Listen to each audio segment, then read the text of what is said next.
Yo les pido que abran sus Biblias, por favor, en Efesios capítulo 1. Efesios capítulo 1. Ya hace 5 semanas que iniciamos esta serie de predicaciones basadas en la carta de Efesios. Hoy, si Dios lo permite, terminamos el capítulo número 1. Mire que ya estamos avanzando. Capítulo 1 de Efesios. Tenemos 6 capítulos que cubrir, pero estamos avanzando porción tras porción. Y permítame recordarles, si usted está viniendo por primera vez, Efesios es uno de los escritos que han impulsado, han renovado nuestro entendimiento sobre la iglesia de Cristo. Es uno de los escritos que más ha ayudado en la comprensión teológica sobre lo que es la iglesia. Y no solamente lo que es la iglesia, sino cuál es nuestra responsabilidad como cada uno de nosotros, como hijos de Dios, como creyentes, como parte de una membresía que tiene responsabilidades con su iglesia y demás. Y allí entra esta carta que puede ser de mucha bendición para nuestras vidas. Nuestra porción de hoy es la continuación justamente del texto que iniciamos la semana pasada, esta oración de Pablo que inicia en el versículo 15 hasta el versículo 23. Así que vamos a leer, por favor, versículo 15 al versículo 23 de Efesios capítulo 1. Muy bien, leamos juntos.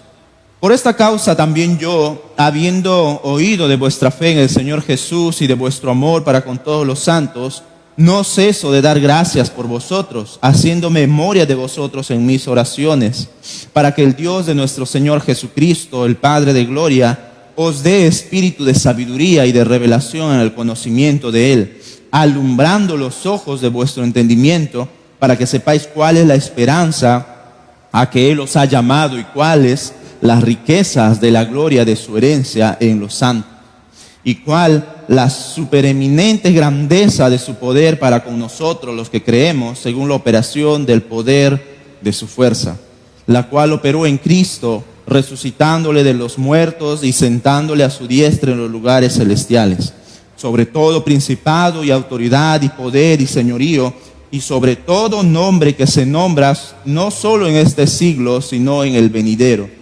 Y sometió todas las cosas bajo sus pies, y lo dio por cabeza sobre todas las cosas a la iglesia, la cual es su cuerpo, la plenitud de aquel que todo lo llena en todo.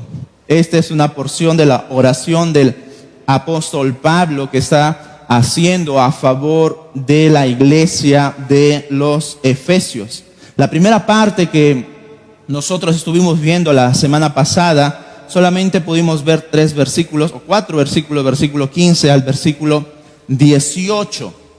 Allí estuvimos viendo estos versículos y los cuales podemos toda esta porción dividir en 2 secciones. Número 1 es que la iglesia conozcan de Dios, que puedan conocer quién es Dios, y de eso vimos la semana pasada cómo el apóstol Pablo pedía sabiduría para la iglesia de los Efesios, y asimismo Dios dé conocimiento de Cristo, que Dios les pueda dar conocimiento para que puedan entender la obra maravillosa de nuestro Señor Jesús. Hoy vamos a ver esta segunda parte en donde Pablo va a hablar para que la iglesia, a orar para que la iglesia conozca el poder de Dios. Conozca el poder de Dios. Hoy solamente vamos a ver un punto divididos en subpuntos. Así que lo primero que tenemos que entender es lo que Pablo inicia en el versículo 19. El poder de Dios. Escuchen las palabras de Pablo una vez más. Y cuál la supereminente grandeza de su poder para con nosotros, los que creemos según la operación del poder de su fuerza.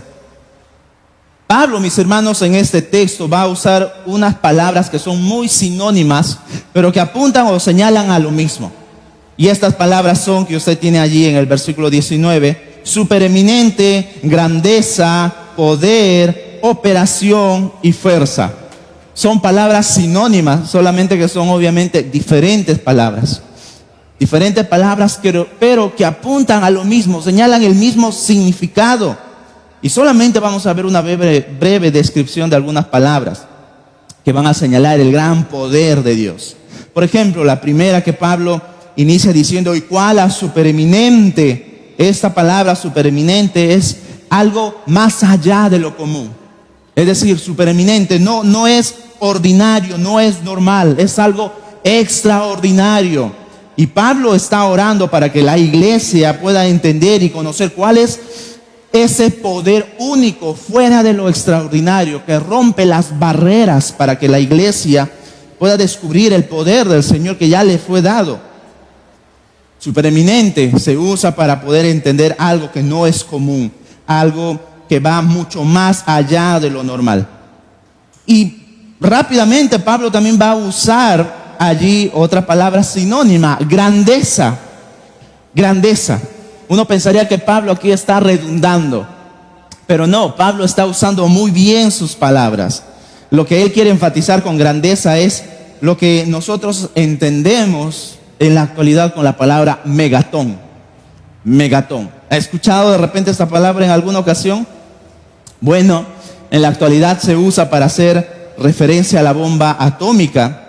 Y el valor de daño que genera se mide por megatones, Es decir, es algo grande. Y Pablo también usa esa palabra, es algo grande, algo fuera de lo común, algo extraordinario y algo grande, un poder que no se puede medir. Y otra palabra también parecida es poder. Y aquí esta palabra es lo que conocemos, hemos escuchado en alguna ocasión como dunamis. Y una referencia actual y más precisa sería dínamo. Algunos usan la palabra dinamita, pero personalmente creo que un mejor uso sería la palabra dínamo, porque la dinamita produce un poder específico. En este caso una destrucción de algo. Sin embargo, dínamo es un poder constante que siempre está dando, constante. Entonces, la palabra más adecuada que Pablo estaría usando aquí es esa referencia al dínamo, que es un poder constante. Y podemos ir señalando aún más estas palabras que está usando Pablo, con operación, con fuerza. Pero mis hermanos, una vez más, estas palabras van a señalar lo mismo, apuntan a lo mismo. El enorme y grandioso poder de Dios, el poder de Dios es incalculable, es lo que Pablo quiere decir en este verso. Y para que usted pueda entender, oh sí, qué grande es nuestro Señor, creó los cielos y la tierra, pero no solamente queda ahí. Observe cómo Pablo, mis hermanos, nos va a mostrar que este gran poder, que este gran Dios que tiene poder ilimitado, lo dio a algunos beneficiarios. Lo va a decir el mismo verso 19, el cual la supereminente grandeza de su poder, ¿para quiénes? Para con nosotros los que creemos. Es inaceptable que los creyentes hoy en día pidan más poder. Oran pidiendo más poder. Señor, danos más poder. Señor, queremos ese poder del Espíritu Santo. Pero mis hermanos, nuestro Señor, como aquí estamos observando, ya nos dio todo el poder que nosotros necesitamos para poder servirle, buscarle. ¿Se da cuenta? Usted no necesita pedir más poder a Dios. Usted no necesita pedir, Señor, yo quiero el poder de tu Espíritu Santo en mí. Señor, yo necesito el poder de tu Espíritu Santo en mí. Es un error el pedir eso a la luz de la Biblia, mis hermanos. Nuestro Señor ya nos dio todo el poder que necesitamos para poder servirle, para poder buscarle, para poder vivir ante Él una vida digna y agradable ante su presencia. Y es muy sorprendente cómo muchas personas en la actualidad se desesperan por tener más poder. Hay congresos, hay cruzadas, hay movimientos para que los cristianos reciban más poder. Congreso recibe ya el poder del Espíritu Santo por solo $100. Aún no sabe lo que es el Espíritu Santo. Ven y recibe noche de poder. Y claro, toda la gente quiere más poder, obviamente. ¿Por qué? Porque necesitan ser empoderados, para sentirse empoderados. Pero no pueden entender lo que Pablo nos está diciendo aquí. Todo este poder que es extraordinario, este poder que es grande, este poder que es único y un poder constante, sin límites, se los dio a todos aquellos que creen. Se los dio a todos aquellos que creen. Esta es la oración de Pablo, mis hermanos. Que a los ojos de esta iglesia de los Efesios les sean iluminados. Pablo ora para que los ojos de la iglesia de los Efesios les sean iluminados a la suficiente vaso y su preeminente poder que ya les fue dado al momento de creer en nuestro Señor Jesús. El versículo 18, ahí está, alumbrando los ojos de nuestro entendimiento, para que sepáis, no para que recibáis, para que sepáis, para que ustedes entiendan, estén informados de que ustedes ya tienen algo que el Señor les ha dado y no necesitan pedirlo más. Entonces no necesitamos más poder, necesitamos entender que ya tenemos ese poder. Necesitamos entender que nuestro Señor ya nos dio ese poder. Así que no tenemos por qué sentirnos en un sentido abandonados, débiles, queriendo más poder, porque nuestro Dios es un Dios que si le pedimos únicamente nos da, pero eso es una equivocación, como estamos viendo. No necesitamos más poder. Lo que usted necesita es poner ese poder en acción a los pies de Cristo. Necesita poner ese poder en acción.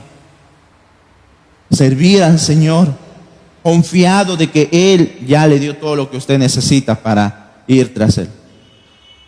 Usted, mi hermano, mi hermana que está aquí en esta noche, en términos de herencia, no es un pobre.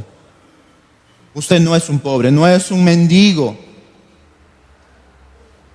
Lo es si no pone en práctica lo que Pablo nos está diciendo aquí. Lo es si no pone en práctica lo que Dios ya le dio y prefiere vivir pobremente. Eso sí nos lleva a una pobreza, a mendigar espiritualmente. Ahora, si usted aún no entiende bien el poder que Dios ya nos ha dado, ya ha derramado sobre nosotros, Pablo quiere hacer hincapié en 4 acciones de cómo Dios, el Padre de nuestro Señor Jesucristo, derramó ese poder.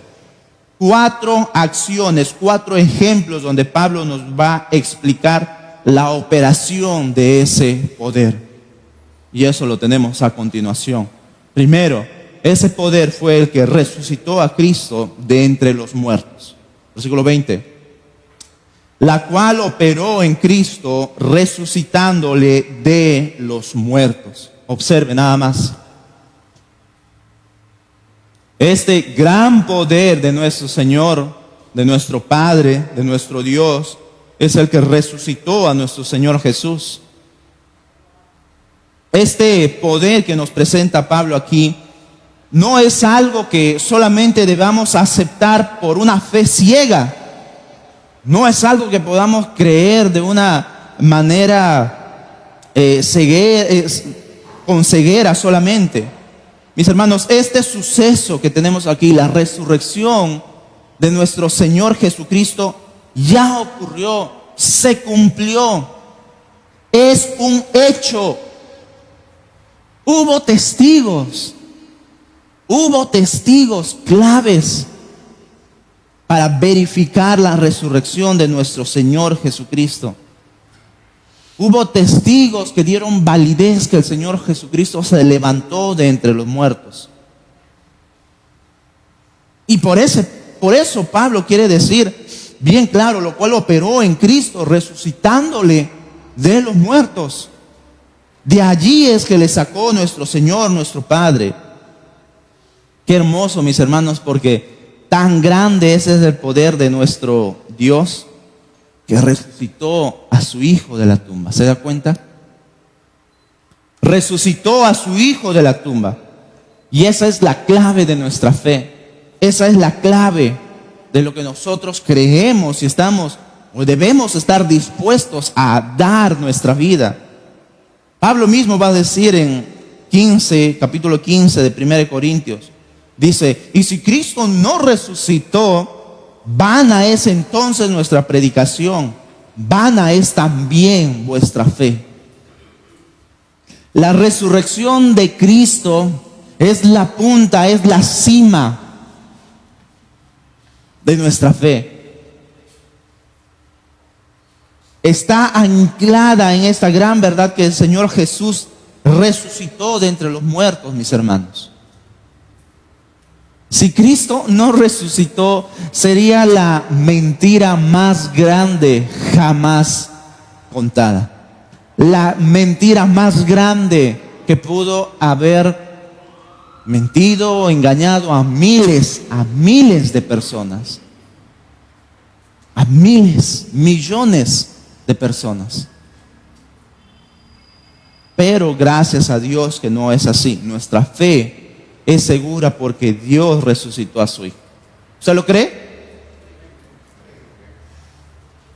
Nuestra fe es segura porque Dios levantó a nuestro Señor Jesús. Amén. Amén, mis hermanos.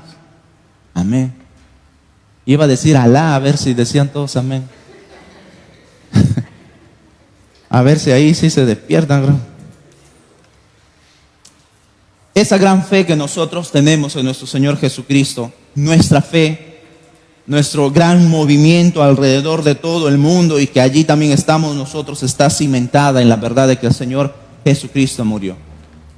Y esta verdad no está apartada de la realidad de nuestras vidas. Con ese mismo poder con que Cristo fue levantado, también nosotros seremos levantados. Nosotros seremos levantados de entre los muertos y nuestro Señor Jesús viene cuando ya no estemos en esta tierra. También seremos levantados con ese mismo poder. Mis hermanos, nuestro Señor Jesús vino en un tiempo donde gobernaba la muerte. Y claro, hasta en la actualidad vemos cómo la muerte va llevando a miles y miles de personas. La gente tiene miedo a morir, temor a la muerte, buscan un sinnúmero de formas para poder alargar su vida, la juventud eterna, ¿verdad? Juventud eterna. Y un montón de cosas para tener más vida, con tal de escapar a la muerte. Pero la muerte fue vencida en la cruz. La muerte fue vencida en la cruz. Este gran enemigo, este gran malhechor contra el ser humano que tiene temeroso a miles, millones de personas, fue vencida en una cruz. Y nos dio la esperanza a cada uno de nosotros que también seremos levantados de entre los muertos. ¿Por qué la muerte no pudo callar el poder de Dios? La muerte, por muy poderoso que sea sobre los seres humanos, no pudo retener el gran poder creador. Este gran poder sin límites. Este gran poder único, sin precedentes, inmenso. Pablo utiliza todas las palabras que significan lo mismo, empieza a usar sinónimos para darnos a entender que este poder no tiene límites y es ese mismo poder con que un día nos levantará. Un día también seremos resucitados. 2. El poder de nuestro Señor, de nuestro Padre, hizo sentar a su diestra a Cristo en los lugares celestiales. Observe la segunda parte del verso 20. Y sentándole a su diestra en los lugares celestiales, sobre todo principado y autoridad y poder y señorío, sobre todo nombre que se nombra, no solo en este siglo, sino también en el venidero. Nuestro Señor Jesús está a la diestra del Padre con ese cuerpo que resucitó, con ese cuerpo glorioso, con ese cuerpo transformado. Mis hermanos, el Señor Jesús no está solamente en espíritu a la diestra del Padre. Él está arriba, si usted quiere entenderlo de esa manera, arriba. Está en el cielo, está a la diestra del Padre con ese cuerpo resucitado, con ese cuerpo transformado, un cuerpo de carne, un cuerpo con huesos, un cuerpo glorioso. Con ese mismo cuerpo está a la diestra del Padre. Con ese mismo cuerpo. Por eso Pedro va a decir, 1 de Pedro 3, quien habiendo subido al cielo está a la diestra de Dios, y a él están sujetos ángeles, autoridades y potestades. ¿Se da cuenta? Subió al cielo con ese mismo cuerpo y personas vieron, testificaron ese gran acontecimiento. Apocalipsis va a decir lo siguiente: y a todo lo creado que está en el cielo y sobre la tierra y debajo de la tierra y en el mar y a todas las cosas que en ellos hay, oí decir: al que está sentado en el trono y al Cordero sea la alabanza, la honra, la gloria y el poder por los siglos de los siglos. Este Señor Jesús está a la diestra del Padre. Este es ese poder, mis hermanos, con que nosotros, una vez más, seremos levantados para sentarnos ante su presencia. Tan grande es este poder, esta obra del Señor, que Pablo, obviamente inspirado en el Espíritu Santo, ya da por hecho este acontecimiento, de que vamos a estar también nosotros sentados a la diestra del Padre. ¿Por qué? Porque esto ya ocurrió en los planes de Dios. Mire lo que dice allí en Efesios capítulo 2, versículo 6. Pablo, escribiendo, inspirado por el Espíritu Santo, dice: y juntamente con Él nos resucitó y asimismo nos hizo sentar en lugares celestiales con Cristo Jesús. ¿Se da cuenta? Usted ya tiene un lugar al lado de nuestro Señor Jesucristo. Se ha puesto su fe en el Señor Jesús. Ya tiene un lugar que le pertenece allí, y Pablo está afirmando: allí nos espera un lugar, allí estaremos nosotros. Es gran verdad para poner esperanza en los corazones de esta iglesia. Es gran verdad para poner este ancla de fe que necesitaba la iglesia de los Efesios. Recuerden de dónde habían salido: de un contexto de idolatría. Perseguidos, insultados, odiados por rebelarse ante la gran diosa Diana. Y ahora Pablo les dice: ustedes tienen un lugar en el cielo. Ustedes están aquí en la tierra, pero ya tienen un lugar en los cielos. Ya tienen un lugar que deben estar sentados al costado de nuestro Señor.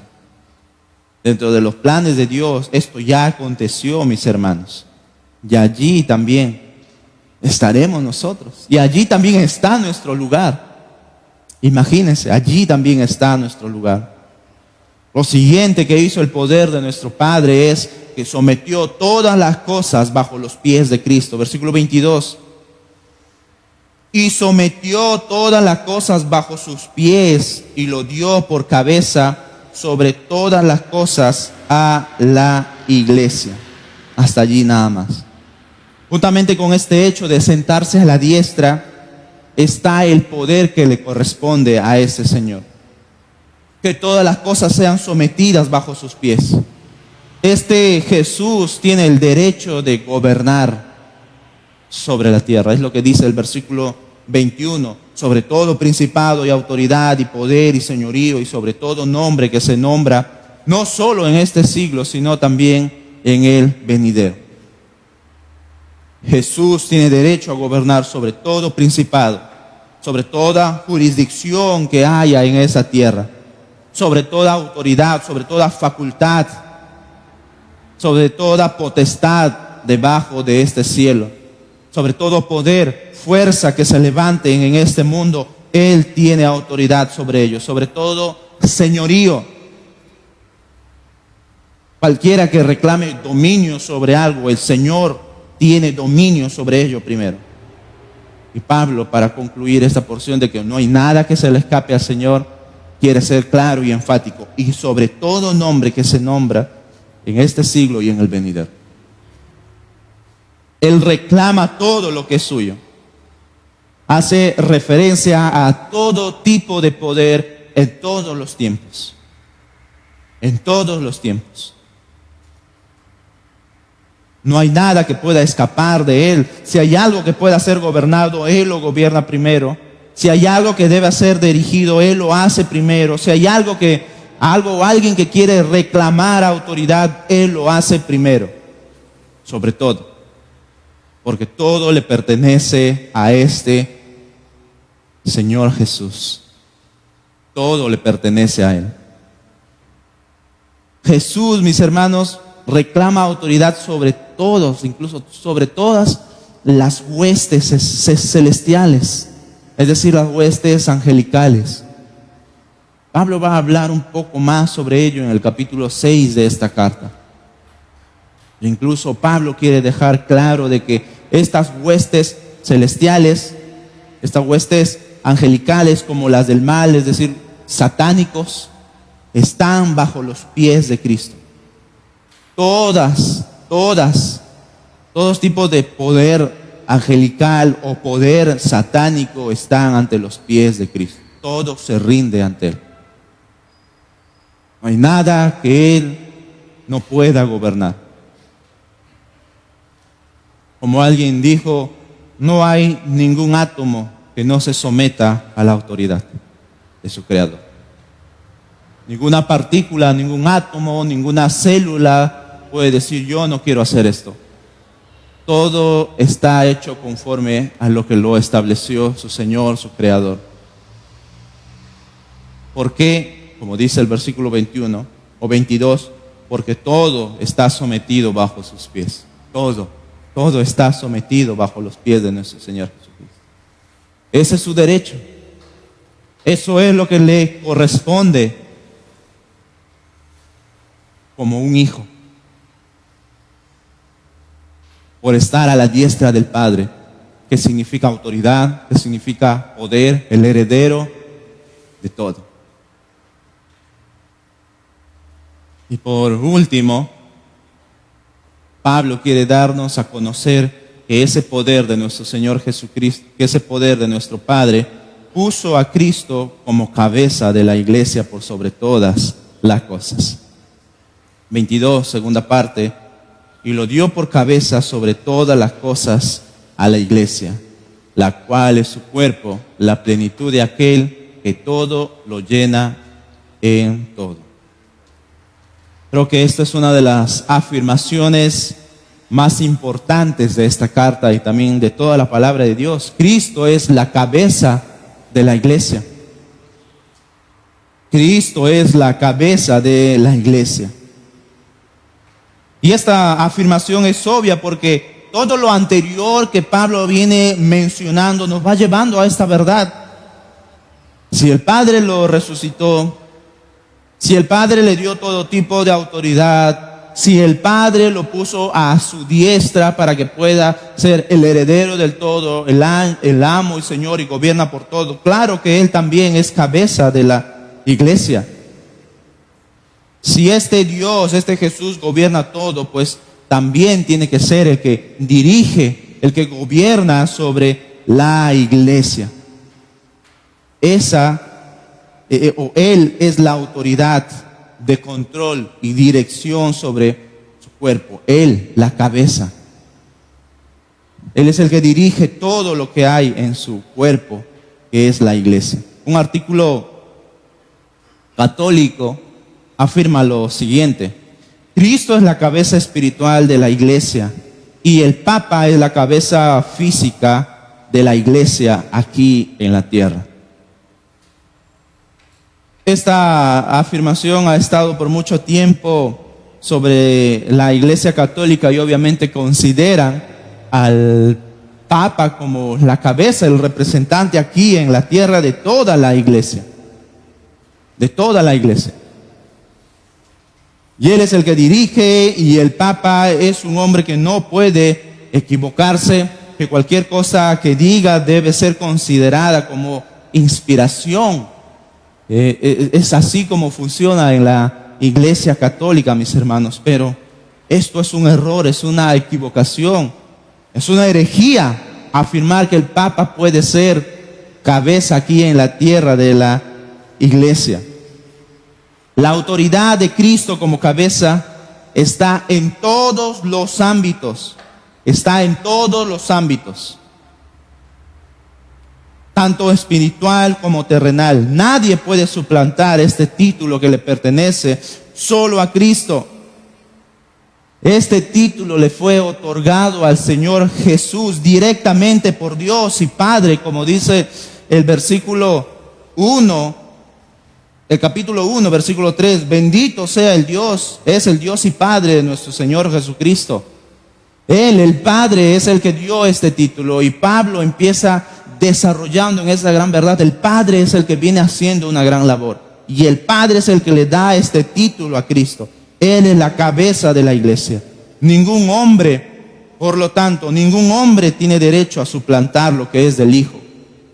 Ningún hombre en esta tierra tiene derecho a reclamar algo que le pertenece solo a Cristo. Por más grande que sea su movimiento religioso, por más grande que sea esta religión, por más súbditos que tenga, por más creyentes que tenga, de ninguna manera puede suplantar el título que se le fue otorgado directamente por el Padre. Él es la cabeza única de la iglesia. Él es quien lo gobierna. Él es quien dirige a la iglesia.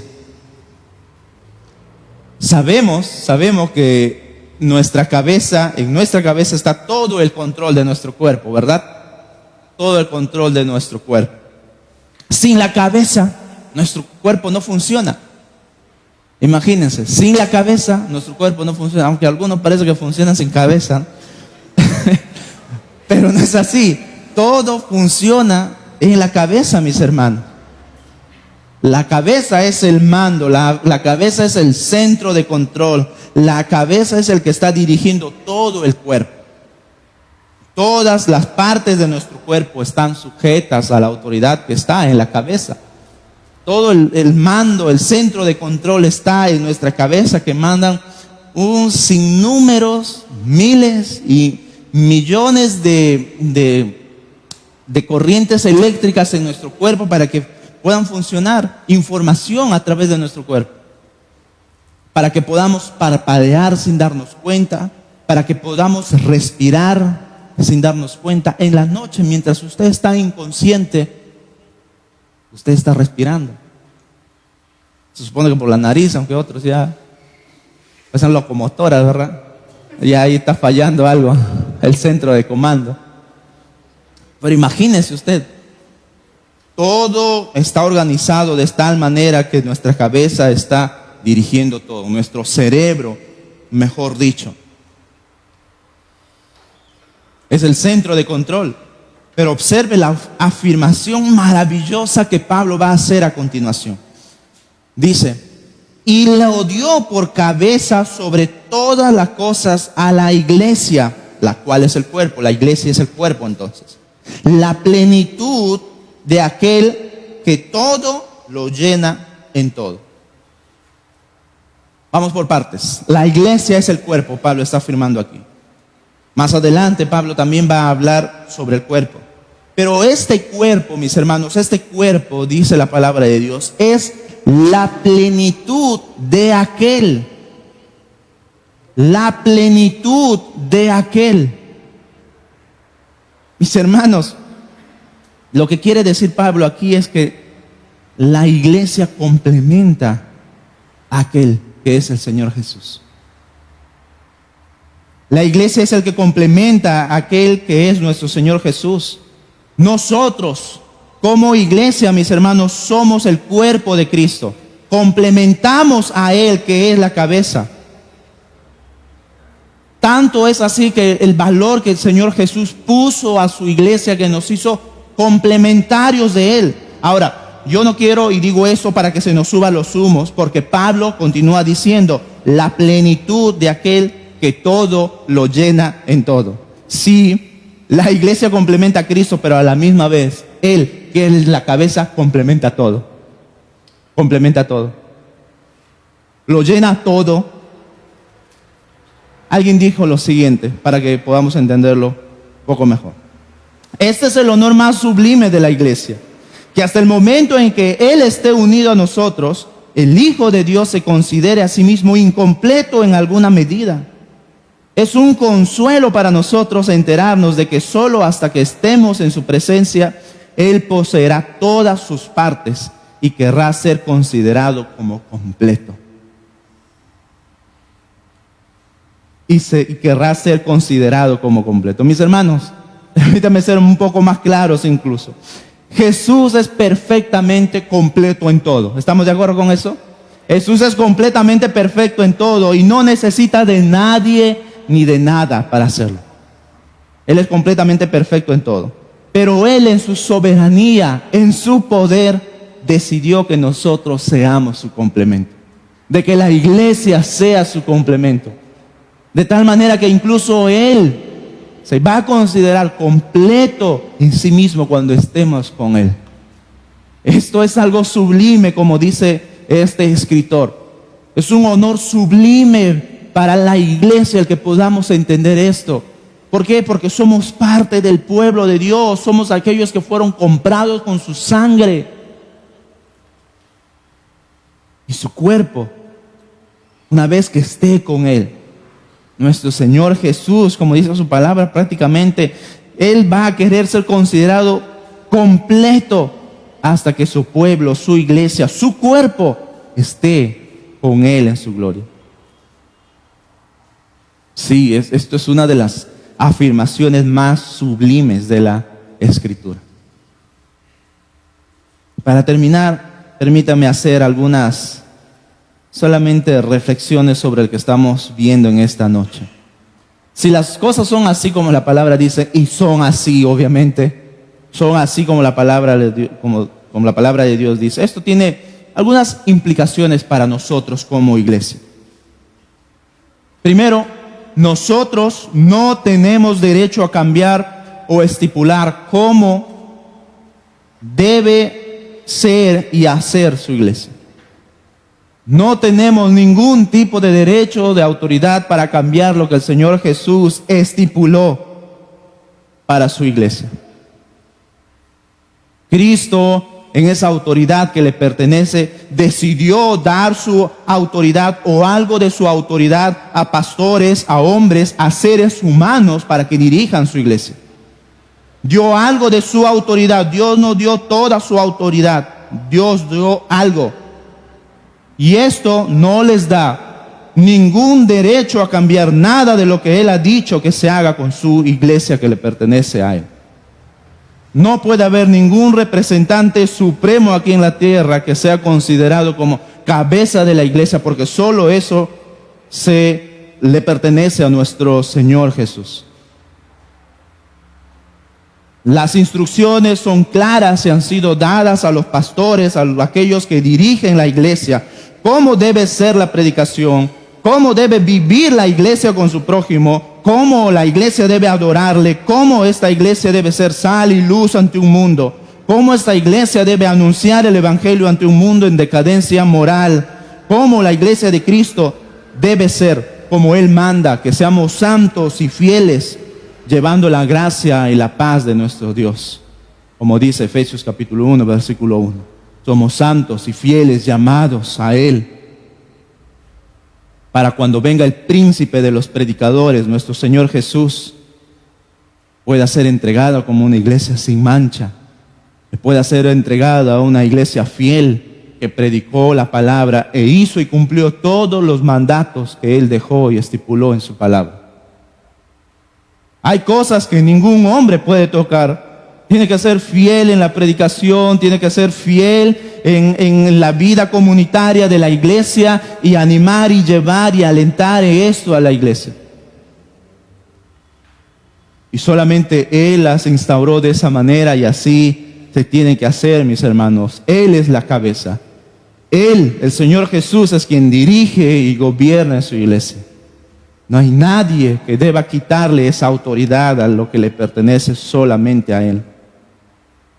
Una vez más, permítame decir lo que vengo repitiendo constantemente. No debemos querer o desear ser como el mundo para ganarlos más fácilmente a Cristo. Iglesias que ponen músicas mundanas para que puedan atraer a jóvenes para sí. Iglesias que hacen cualquier otra cosa, mundanalidad, introduciendo en la iglesia para ganar y pueda ser un ambiente mucho más aceptable para aquellos que están sin Cristo. No queremos ser, mis hermanos, no debemos desear ser o hacer estas cosas. ¿Por qué querer ser? ¿Por qué querer hacer una iglesia? ¿Por qué querer ser una iglesia de esta manera? Imitar al mundo cuando ésta está condenada, cuando ésta está en una decadencia, en pecado, en corrupción. ¿Por qué querer imitar para ganarlos? No debe ser esto así en la iglesia. En Inglaterra hace 300 años el gobierno intervino en sentar y retirar a los pastores que estaban predicando contra la decadencia moral del imperio inglés en aquellos tiempos. Empezó sentando a miles de pastores. En la actualidad vengo leyendo a algunos puritanos de aquellos tiempos, donde el Estado sentó a miles de predicadores fieles que estaban predicando y atrayendo al arrepentimiento a toda la nación. Vengan, arrepiéntense de la decadencia moral en cómo estaba esta nación. Miles de pastores fueron sentados, retirados de sus púlpitos. Miles de pastores. Muchos obviamente siguieron predicando bajo la persecución y muchos murieron bajo eso. Un historiador dijo: este acontecimiento debe estar escrito con tintas negras. El gobierno tomó una autoridad que no le pertenecía sobre la iglesia. Y para llegar a estos extremos es porque la iglesia tuvo mucha responsabilidad para permitir eso. A partir de ese entonces, según los teólogos, el pragmatismo, el escepticismo entró en el imperio, trayéndolo a esta nación a un declive moral y espiritual. Un declive moral y espiritual en esta nación. Mis hermanos, ni hombres, ni instituciones, y mucho menos gobiernos, deben tomar el lugar que solamente le pertenece a Cristo Jesús.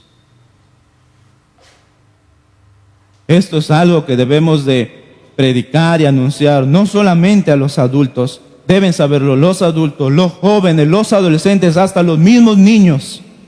Cristo es la cabeza de la iglesia. Cristo es la cabeza de la iglesia. Amado Dios, te damos gracias por esta gran verdad que tú nos muestras en tu palabra. Un gran poder que derramaste y que hiciste visible a favor de tu Hijo Jesús para que sea la cabeza de la iglesia. Señor, tú direccionaste todo en Él, todo tu poder lo apuntaste a Él para que sea quien gobierne tu iglesia. Oh Señor, ayúdanos a que esta iglesia, Palmas Reales, a través de sus líderes, a través de sus pastores, puedan afirmar esto siempre como lo hacemos ahora. Cristo es la cabeza de la iglesia. Cristo es el que dirige la iglesia. Y Señor, te rogamos que nosotros podamos ser esa iglesia que afirme y que viva según esta verdad. Tú, así como eres cabeza de la iglesia, también eres aquel que domina, dirige nuestras vidas. Señor, no queremos ser nosotros. No queremos ser aquellos que gobiernan sus propias vidas, aquellos que gobiernan o dirigen sus propias decisiones. Queremos hacerlos basados en ti. Queremos hacerlos basados en que tú eres el único amo y Señor. Ayúdanos a no vivir olvidando que tenemos un gran poder que tú nos has dado. Señor, creyentes en la actualidad viviendo pobremente, no porque lo sean, creyentes viviendo miserablemente, espiritualmente hablando, porque no conocen tu verdad, Señor. Tú ya nos has dado todo el poder que necesitamos, todas las riquezas que necesitamos para vivir. Permítenos practicar día a día esta verdad. Señor, sé tú quien dirige esta iglesia a través de tus siervos. Sé tú quien dirige esta iglesia a través de tu palabra, a través de los líderes, pero sobre todo, que seas tú quien esté al mando de todo, Señor, de tu iglesia. Y que seamos una iglesia sensible cuando tú tengas que corregirnos, que seamos una iglesia temerosa de tu palabra, de tu verdad, para la gloria de tu Hijo Jesús, aquel que lo llena todo en todo. Gracias, te lo damos en el nombre de Jesús. Amén. El Señor le bendiga, hermanos.